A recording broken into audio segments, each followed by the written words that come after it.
welcome to MapleWoodian.com podcast. We are pleased to be on the phone with Margaret Marbury. How are you doing, Margaret? Hi, I'm good, thank you. For those who don't know, hotel room.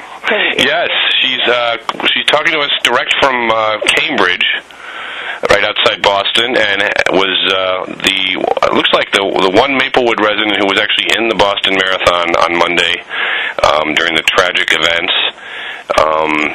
And why don't you tell us, now are you a long-time marathon runner, or is this one of your first marathons, or have you been doing it a while? I've always been a runner, but this is actually only my second marathon. Really? Yeah. I qualified from New York in 2011, the last New York that was actually run. And I thought, well, I got into Boston, so, you can't not go to Boston if you get in.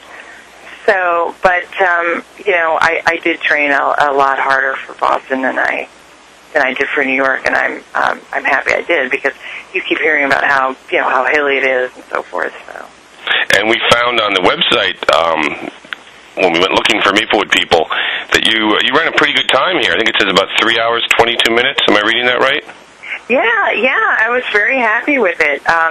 My New York qualifying, the time I got in New York that qualified me for Boston because of my age was 3:44. So I really I shaved quite a few minutes off my time. I was very happy. Now, when did you get up to Boston? I came up yesterday. I took Amtrak from Newark, yeah. So you went up on Sunday, and then now the race, it sounds like, now where were you in the race when this happened? It sounds like you might have been finished already.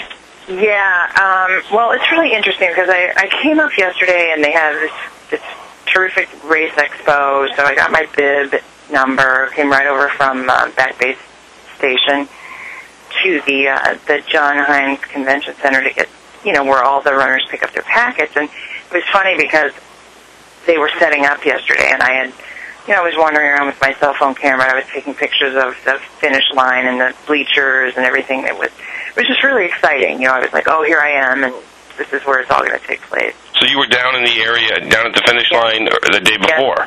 Yeah. Okay. Just seeing it all, and it was just pretty amazing.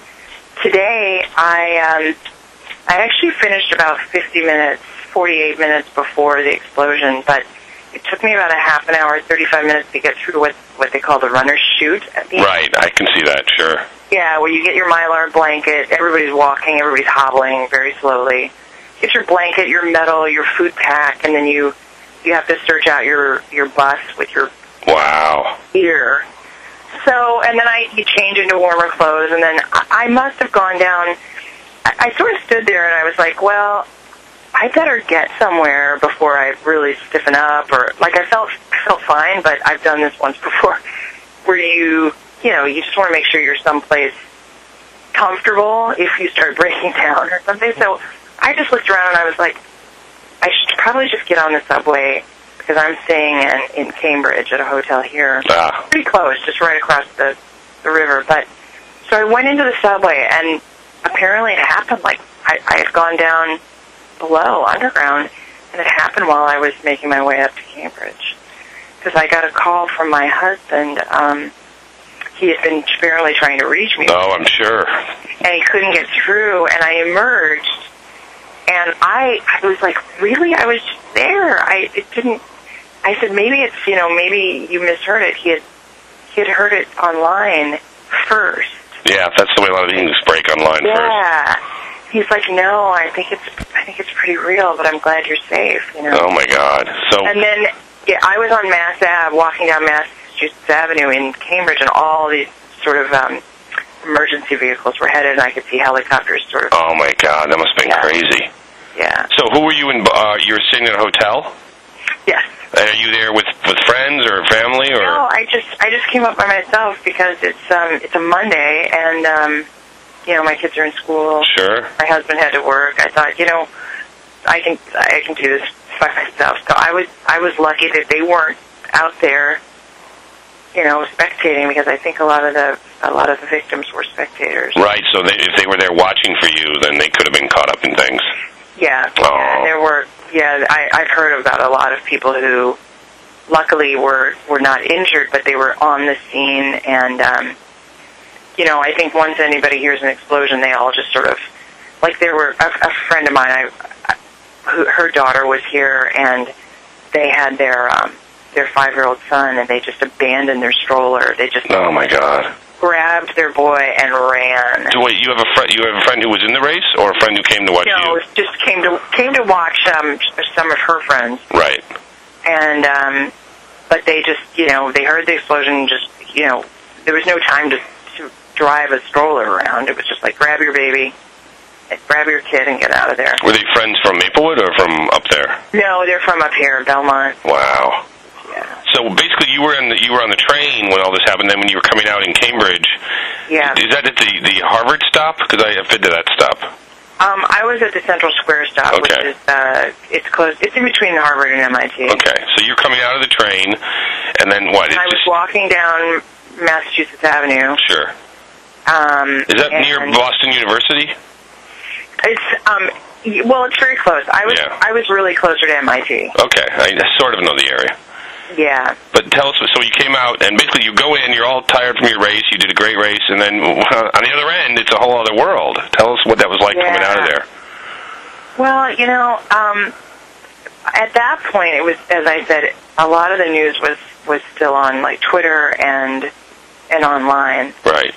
So I when my husband told me, I was disbelieving. I was like, I'm like, people were, okay, the spirits in Boston today before this were amazing. It had to be. Good weather, I assume? Yeah, the Red Sox had just won. That's right. And people were coming out of the game. I had a bunch of people on my subway car with me. Mm-hmm. People were headed over to watch the marathon. It's Patriots Day. A lot of people were off work. They brought their families down. I mean, heading into Boston through the little towns, people were cooking out, and I mean, it was 26 miles of spectators. Oh my God! And for what people don't know that the marathon really only ends in Boston, right? Most of it is not in the city. Yeah, no, it's just 26 miles out. Most of it is, unlike the New York Marathon, which people know winds around the city. This marathon is really more of a kind of a Massachusetts marathon. Yeah, it was amazing. Yeah. I cannot tell you the level of excitement, and I don't know, I guess there must be sports fans too, but people were, okay, Wellesley College was incredible. There were so many people out, and I mean, Boston College was also incredible, just running through that area. It's just the whole experience. I can't even believe it, which is why, I was just so happy, and then to have this awful, I guess it's a terrorist attack, this awful thing happen. I mean, just on their their freedom holiday. This is really their 4th of July, their New Year's Eve, all rolled together, right? For people who don't know Boston. Yeah. That's right. It's a big day up here, and I don't know. I guess I watched the news when I got back to my hotel. I just turned on my TV and I just watched it all day. But just to see, I don't know, like what they had to clear the area. It just like rocked the whole place. And for me, there's so many people with backpacks, and there's so many garbage cans, and there's just no way to, how do you monitor something like that? But when you came out on the other side, what you said there was ambulances going and helicopters and... Yeah, I mean, I could just hear the din of, well, it was very much like, 9/11. I was in New York. I was in New York for that, and I was in Midtown, but I guess the difference is I could see the helicopters above, and I could hear the responders more than I could see them, because they were obviously coming from. But then it was a steady stream all day. Like, I think the more information they had, I don't know if you remember, a lot of the police officers had the day off today. And so what happened was they finally said, anybody who's on vacation, anybody who's off, they called in, like, all hands on deck. Yeah. And so so I heard vehicles going in all day. It wasn't just, like, right then. I think that no one really no one really knew what was going on right then, which is why they didn't actually cancel the marathon until quite a bit after it happened. You know what I mean? Like, I think, I don't know, maybe it was 20 minutes later, maybe it was 30 minutes later. It was a while that they stopped the runners. It's the marathon on this year, you mean, the marathon in Boston? They ended up... At one point they ended the race? They did. Yeah, I guess they had to, but it took a while. It took a while. But I think that's because no one really knew. You know, there were reports that it was some sort of fire or some sort of incendiary. Like, they didn't know. They didn't really know. Right. And so what happened for you up there? I mean, has everybody been trying to reach out, make sure you're okay, or? Yeah, there's been a lot of outreach, which has really been phenomenal. People have been great. And when are you supposed to get back to Maplewood? I come back on the train tomorrow. On Tuesday? Yeah. Would this stop you from, being in a marathon again, or going up there again, or? What's sort of your reaction? Like, it's not gonna stop me, but it might. It'll give me pause if I'm ever spectating. I don't know. Like, I kept thinking, will there be, next year, what's the Boston Marathon? What are the crowds going to look like? Like people are probably going to be nervous, And what was the other marathon you did? That was a New York Marathon? New York, yeah. What year was that? 2011, the last one that ran. But you said you did better in this one than you had in that one, or? Yeah, I did a lot better. I had qualified with a 3:44, and I shaved like 22 minutes off. So I was happy about that. Excellent. And you said you know some of the other runners who were from Maplewood who didn't run but who were registered to run? Mm-hmm. Have you touched base with any of them, or have you? Pardon me? Have you touched base with any of them since all this happened? One of them had contacted my husband to see, because I haven't been online. They had. You couldn't get a cell call out for a while. They shut down cell phones, we heard, for a while. Yeah, apparently they were at risk of detonating. Oh, my God. Potential explosive devices. Okay, so I couldn't get calls or make them, but I could text. Well, that's good. Yeah. Well, I appreciate your time. It's been, I guess, a very bittersweet day. Hopefully you'll keep the positive memories, but obviously the negatives are not something to forget easily. Yeah, it kind of paved over. I just feel very lucky, very, very lucky to still be here, and not have been in the mix today.